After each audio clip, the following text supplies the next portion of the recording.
아무리 좋은 얘기도 너무 일찍 하면 받아들이질 못하거든요. 그래서 지금은 저한테 안 오시는 분들한테도 전하고 싶었던 얘기들이 있는데 그런 얘기들을 이 책에 좀 담아서 좀 쉽게 전달하려고 만들었습니다.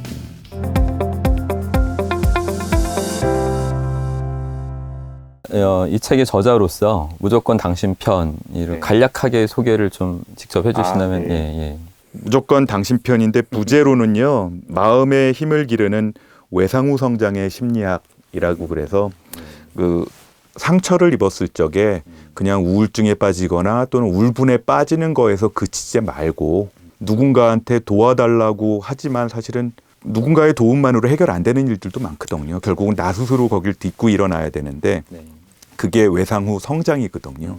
그 성장에 대한 얘기를 되도록이면 쉬운 말로 사람들하고 좀 나누고 싶었고요.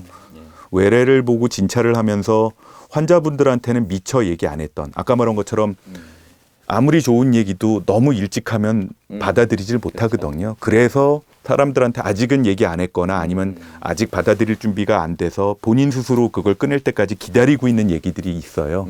지금은 저한테 안 오시는 분들한테도 전하고 싶었던 얘기들이 있는데 그런 얘기들을 이 책에 좀 담아서 좀 쉽게 전달하려고 만들었습니다.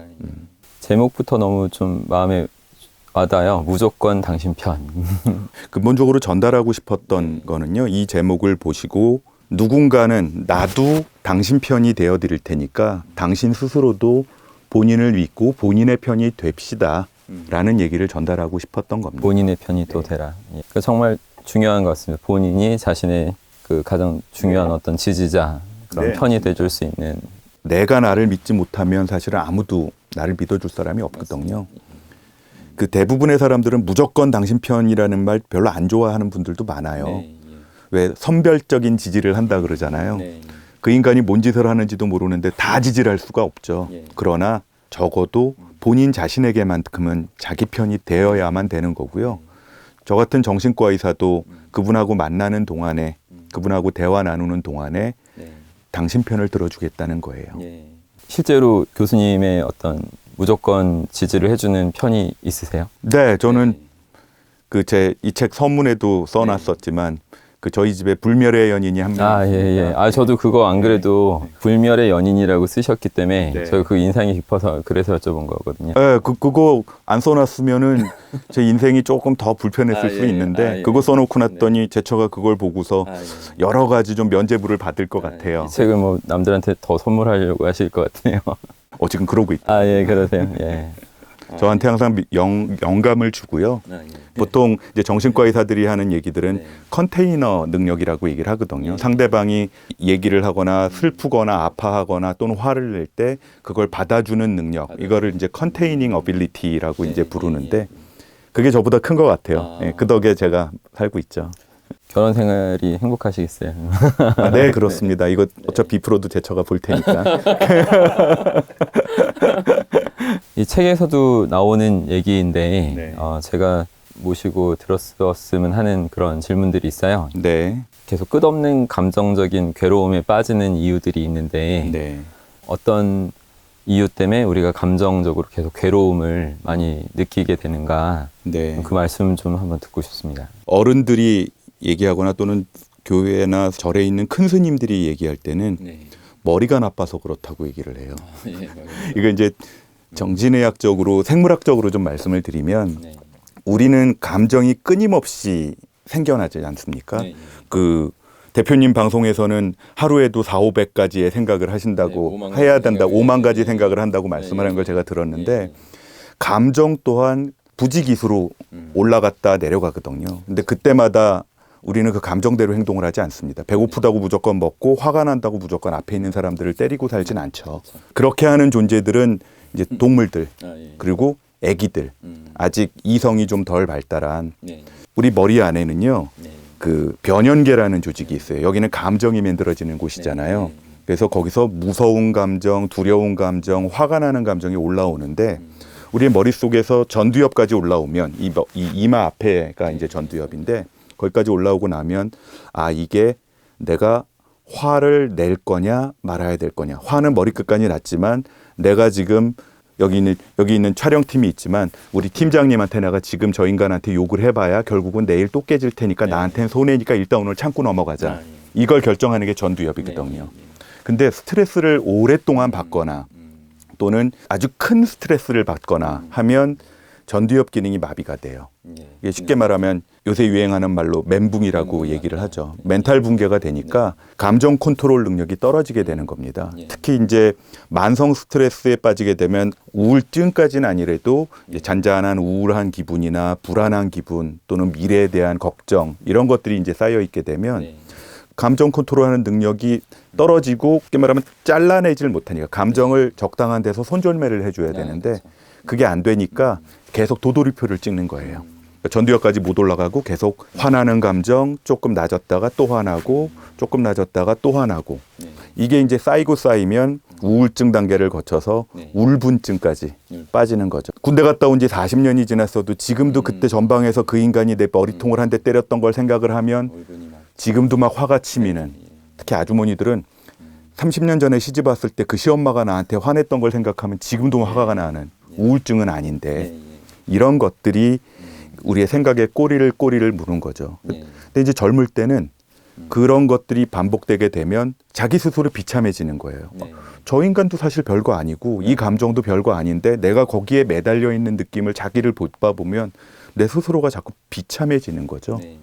그러면 더더욱 나선형 이렇게 꼬아서 내려가듯이 안 좋은 감정만 자꾸 생각을 하게 되고 그러다 보면 이제 모르는 갑질하는 직장 상사가 그런 꼴을 보면 흔히들 거다 머리가 나빠서 그래 정신 차려야 돼라는 얘기들을 하죠. 그렇죠. 더 정신만 차려 이렇게 윽박 지르거나. 네, 맞습니다. 그래서 저는 정신과 의사를 하면서도 마음 컨트롤 하기 전에 현실적인 컨트롤만 해도 해결이 되는 문제 있거든요.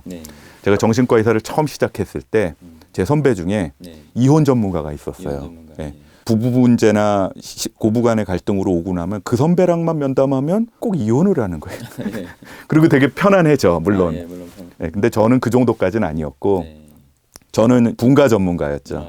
차라리 분가를 해라. 또 부모랑 사이가 안 좋으면 이제 독립을 해라. 물론 경제적인 독립도 전제 조건이 되어야 되겠지만 현실적으로 해결할 수 있는 거 해결하고 그럼 약간 숨을 쉴 수 있는 공간이 생기거든요. 그러고 나서 감정적으로 자꾸 빠져드는 거에 대해서 한번 얘기해보자 라는 것들을 지금까지 하고 있는 겁니다. 그래서 뭐 상처를 받을수록 어떤 사람은 더 함몰되고 더 약해지고 더 퇴보하지만 어떤 사람은 상처를 받은 이후에 더 강해지지 않습니까? 그래서 저는 이 책에 그런 희망을 좀 봤거든요. 그러니까 외상 후에 더 강해지는, 꼭 스트레스 장애만 있는 게 아니라 더 강해지는, 우리는 그걸 또 꼭 추구해야지만 하는 그런 존재인데 인간으로서 그런 어떤 외상 후 성장을 할 수 있는 어떤 그 비밀 혹은 그 어떤 자질 요건 뭐 이런 부분에 관해서 좀 생각하시는 바를 좀 알려주십시오. 외상 후의 스트레스라는 말은 최근 몇 년 동안 전 국민이 다 많이 들었잖아요. 수많은 외상을 이제 영어로 하면 트라우마라고 얘기를 하는데, 근데 자꾸 외상 후 스트레스, 트라우마 그러면 당사자들도 그래 나 트라우마 입었는데 만날 때마다 자꾸 트라우마라고 얘기를 하니까 두 가지입니다. 그러면 그래 나는 트라우마 환자야. 당신들은 나한테 무조건 잘해줘야 돼.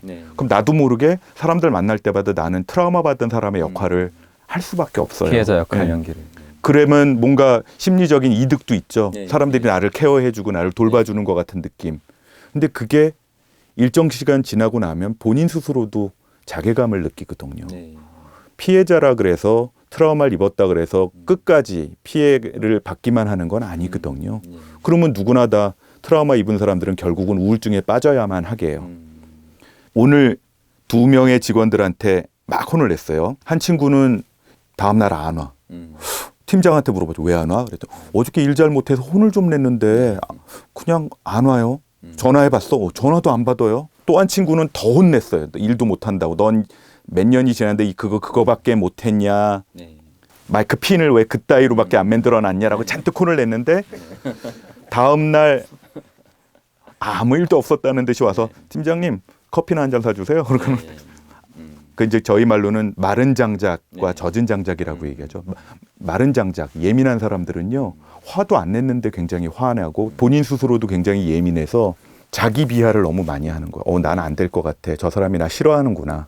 근데 자아 강도가 튼튼한 사람들은 그래, 오늘 잘 못했지. 당연하지. 내가 이거 잘했으면 내가 팀장하지. 팀원 아니야? 물론 당일은 화가 나서 좀 맥주도 한잔 하겠지만 다음날 와서 그냥 건강하게 다시 그 사람과의 관계를 이어나가는 거. 이게 이제 젖은 장작입니다. 외상후 성장을 하는 사람들은요. 일단은 첫 번째 상처를 받죠. 그건 누구나 받습니다. 근데 그 상처를 본인 스스로 들여다볼 줄 알아요. 아, 내가 상처를 입었구나. 근데 그게 자기 때문이라고 100% 생각하진 않아요. 일이 잘 안 됐으면 내 탓도 있지만 상황이 그런 경우도 있고 또는 나 아직 이 기구 사용한 지 일주일밖에 안 돼서 사실은 아직 덜 익숙한 건 줄 나도 알고 내 윗사람도 알거든요. 그러니까 이런 현실성을 감안해서 상황 판단을 명확히 하고요. 또 하나는 아, 그래. 내가 우리 형한테 또는 우리 엄마한테 이쁨 받듯이 이 직장 상사한테 이쁨을 받으려고 그러는구나, 내가. 근데 사실 그럴 필요 없거든요. 인간관계에 대해서 적절한 거리를 두는 능력이 있는 사람들이 외상 후에 더 튼튼해져요. 또 하나 종류의 사람들은 트라우마를 입고 나면 인간관계를 이제 재편하죠. 누구한테 왕따 당했거나 아니면 크게 잘못해서 트라우마를 입은 적이 있는 사람들은 흔히 경험하는 건데 주변에 있었던 친구들이 아니었던 경우가 굉장히 많아요. 내가 꼭 조금 잘못은 했지만 나랑 친했던 애들이 똑같이 가해자로 돌아서서 나를 막 비난하고 나한테 와서 위로해 주는 사람은 하나도 없고 가족들 중에도 그런 사람들이 있죠. 그러면 아, 이게 세상이라는 게 나를 다 편드는 건 아니구나. 그러면 아, 나랑 가깝게 지내는 사람도 있지만 적당히 직장에서는 요 정도 거리만 가지고도 나는 상처 입지 않고 살 수가 있겠구나. 그래야 되는구나라는 걸 받아들일 줄 아는 사람이죠. 그리고 가장 중요한 건데 인간 세상이라는 게 그리 정의롭지는 않구나. 또 그리 공평하지는 않구나라는 그 이제 세상의 불합리함이라는 건데 그거를 받아들이는 거죠. 대신에 불안정성. 불안정성을 받아들이고 그 안에서 내가 할 수 있는 만큼 하고 사는 겁니다. 그 부분에 더 집중을 하는 수밖에 없다. 제가 대학원생들이나 그 오시는 분들하고 얘기를 하다가 자주 하는 말 중에 하나가 하고 싶은 거 많거든요, 그분들이. 근데 그게 잘 안 돼서 막 화도 나고 우울증도 생겨서 오시는데 우리가 하고 싶은 건 많은데 지나고 생각을 해보면 우리는 하고 싶은 걸 다 하고 사는 게 아니라 하고 싶은 많은 거 중에 그 시점에 할 수 있는 거를 하고 살더라. 그 시점에 할 수 있는 것을. 근데 우리가 마음 아플 때는 하고 싶은 거 내가 한 거는 까먹고 내가 못한 것만 자꾸 생각을 하고 마음 아파하고 화나고 그러다 보니까 샘도 많아지죠. 나보다 잘 나가는 인간, 나보다 운 좋게 태어난 인간. 근데 그것도 세상이 원래 그렇거든요. 예, 그렇죠. 흔히들 그러잖아요. 뭐 있는 집 자손만 잘해주고 예쁘고 잘생긴 애들한테만 잘해준다 그러는데 그거 어쩔 수 없지 뭐 어떡하겠어요. 근데 그걸 받아들인 상태에서 내가 할 수 있는 만큼의 일을 하고 내가 할 수 있는 일을 골라서 하는 것.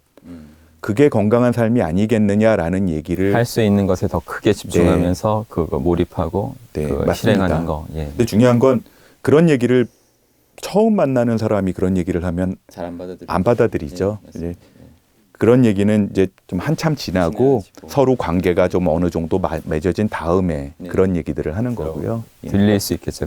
결국은 본인 스스로 그 생각을 할 수 있게 도와드리는. 제가 요즘 사람들 만날 때 트라우마라는 말을 굉장히 일상 용어로서 사용하는 경우가 많다는 걸 제가 많이 봤거든요. 네. 그러니까 제가 트라우마라고 생각하는 건 막 부모님이 내 앞에서 살해당했다 막 그런 식의 것을 트라우마라고 생각하는데 트라우마라는 개념을 이렇게 많이 쓰는 것이 좋지는 않다는 전 생각을 갖고 있었어요. 네네네. 그것에 관해서 교수님이 어떤 의견을 좀 말씀해 주시죠. 사실은 심리학 책들에 보면 트라우마라는 것의 정의도 있어요. 트라우마라고 하면 천재지변이나 전쟁 같은 내가 어쩔 수 없는, 정말 어쩔 수 없는, 내가 어쩔 수 없고 컨트롤 못하는 그러나 내 몸과 마음에 정말 지대한 영향을 미치는 일들을 트라우마라고 얘기를 해요. 근데 말씀하신 것처럼 요새는 그 인간이 나한테 잔소리만 해도 트라우마 입었어 그러잖아요. 근데 사실은 트라우마라는 말은 굉장히 좀 덩어리가 큰 거고요. 저는 상처라는 말을 훨씬 많이 써요. 그냥 마음의 상처는 에브리데이 입죠. 오늘 제가 아침에 잘 입고서 출근할 때 제 처한테 이 정도면 괜찮아? 라고 했을 때 안 어울려 이러면 마음의 상처 입잖아요. 그게 트라우마는 아니거든요. 그거보다 더 약한 거는 그냥 마음에 스크래치 입었다. 왜 우리 상처는 입었는데 뭐 데일밴드도 안 붙이고 그냥 빨간 약도 안 발라도 되는 상처들 많잖아요. 우리의 일상생활은 그런 상처들이 훨씬 많습니다. 혹시 마음 아픈 일이 있으면 아이고 오늘 또 스크래치 받았네 라고 생각을 하시고 그냥 꿋꿋하게 지내시는 게 좋을 것 같아요. 그래야 우리가 근자감을 가지고 살 수 있게 되는 것 같아요. 친구들 중에 보면 정말 근거도 없이 되게 당당하고 정말 자신감 넘치게 사는 친구들 많거든요. 웬만한 거에 상처 안 입고. 그건 상당 부분 타고나는 거예요. 근데 그걸 우리는 근자감이라고 얘기하잖아요. 근거 없는 자신감은 내가 훈련을 통해서도 할 수 있어요. 그런 마음을 가지고 좀 살았으면 좋겠다 하는 생각을 듭니다. 트라우마는 그냥 상처 내지는 스크래치라고 부르세요. 네, 그게 맞는 것 같습니다. 정말 좋은 팁을 주셨습니다. 네.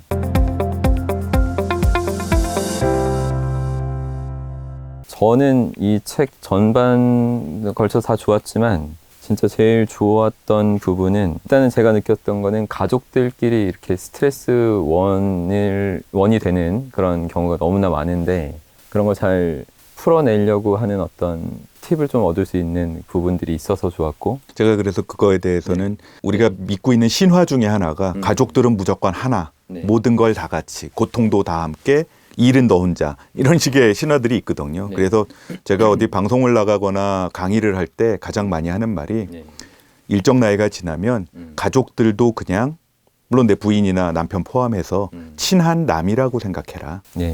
그래야 적절한 거리감도 생기고 서로 상처 안 주고 살 수 있거든요. 가족이라고 생각하면 가족들끼리 상처 주는 말을 아주 서슴치가 않아요. 다음 날 지나면 괜찮을 거라고. 근데 그 상처 때문에 평생 마음고생하는 가족이 항상 있거든요. 제일 큰 상처가 가족끼리 낼 수 있는 것 같습니다. 가족은 친한 남이다. 그리고 또 좋았던 것이 이제 그 외상 후 그냥 스트레스 장애만 사람들이 생각하지만 여기에서 이제 따로 끄집어내신 것처럼 포스트 트라우마틱 그로스, 그러니까 외상 후 성장, 이 부분에 항상 저는 포커싱을 맞춰서 사는 사람이고 또 내담자한테 그렇게 또 이렇게 집중을 시키는 사람으로서 그런 부분에 대해서도 이렇게 써놓으신 것도 마음에 아주 들었습니다. 경영학 책에도 비슷한 얘기가 나옵니다. 피터 드러커 책에도 보면 누군가한테는 걸려 넘어지는 돌뿌리에 불과하지만 어떤 사람한테는 그 돌뿌리가 세상을 향해 딛고 일어서는 계단의 역할을 한다고.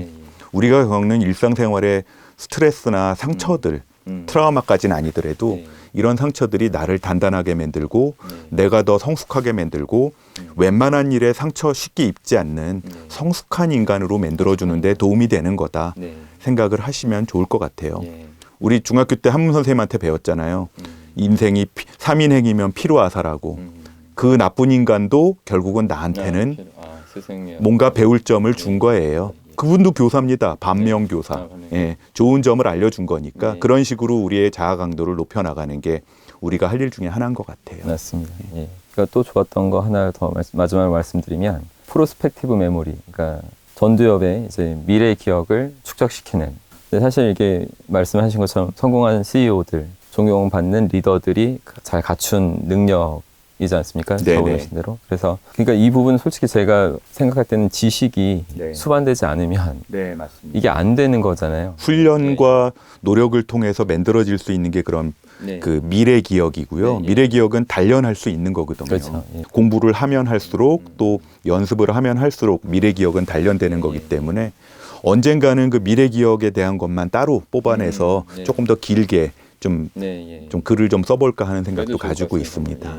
저도 관심 분야고.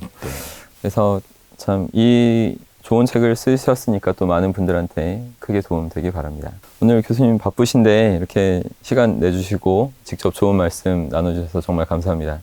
다음에 기회가 되면 또 한번 그 초청할 테니까 또 자리 빛내주십시오. 그럼 이제 교수님 바쁘신 와중에서 또 향후 뭔가 추진하는 계획, 어떤 목표 이런 게 있으신가요? 뭐 진료는 뭐 제가 그 의협을 놓을 때까지 계속 하는 일이니까 진료 계속하면서 사람들이 우울함에서 벗어나기 위해서 가장 쉽게 잘 도와줄 수 있는 방법이 뭐냐에 대한 연구와 논문을 계속 쓰고 있습니다. 근데 또 한편에는 그것들을 그 내용들을 조금 더 쉬운 말로 많은 사람들이 알 수 있게 번역해 준다 그러죠. 그런 역할도 좀 더 하려고 하고 있고요. 뭐 요새 TV나 방송에서 얘기하는 일주일에 3번 정도씩 좀 걸으면 우울증도 좀 나아진다. 그리고 주변에 내 사회적 자본, 나랑 가까운 믿을 만한 인간이 있으면 우울증에 덜 걸리더라. 이것도 제가 쓴 논문에서 나오는 얘기들이거든요. 이런 얘기들을 조금 더 쉬운 말로 번역해서 여러분들께 알려드리고자 노력하겠습니다. 앞으로도 많은 활동을 계획 중이시니까 다 잘 이뤄내시기 빕니다. 그리고 제가 그 구독자분들한테 한 추첨을 통해서 이 좋은 책 5분을 추첨해서 이렇게 드릴 수 있도록 하겠습니다. 에이, 감사합니다. 원래는 사서 봐야 더 잘 읽는 건데. 저도 그렇게 생각합니다. 잘 읽고 도움만 스스로도 도움을 받고 주변 분들한테도 도움 주는 역할을 할 수 있으면 좋을 것 같습니다. 교수님 오늘 귀한 시간 내주셔서 정말 감사드리고요. 저한테도 개인적으로 도움이 많이 됐습니다. 그리고 나중에 어떤 바쁘시겠지만 또 자리가 마련되면 또 귀한 걸음 좀 한 번 더 해주셨으면 감사하겠습니다. 감사합니다. 오늘 재밌는 자리 불러주셔서 오늘 아주 즐거웠습니다. 고맙습니다. 감사합니다.